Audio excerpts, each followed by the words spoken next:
Hello everyone, welcome to my another mini blog. তো আমরা আগের দিন চলে গেছিলাম দক্ষিণেশ্বর আদ্যাপীঠ মন্দিরে। প্রথমেই মায়ের দর্শন করে আমরা চলে গেছিলাম কুপন কাটতে। তা কুপন কাটার ভিডিওটা আমি করতে ভুলে গেছি। এখন দেখে নাও, আমরা সোজা রাস্তা ছাড়া বাঁকা রাস্তায় যাওয়ার মানুষ। তা বাঁকা রাস্তা দিয়ে যেতে গিয়ে দেখলাম একটা মন্দির রয়েছে, সেই মন্দিরের ঠাকুরটাও দেখে নিলাম।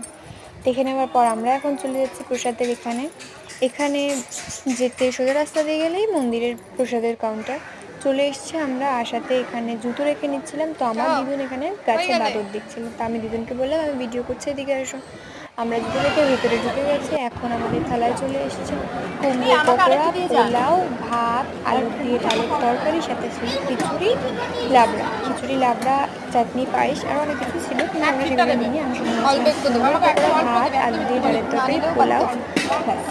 সাথে জলও দিচ্ছিল, যতটা তুমি খেতে পারবে ততটাই দিচ্ছিল। প্রসাদ খেতে খুবই ভালো ছিল। বা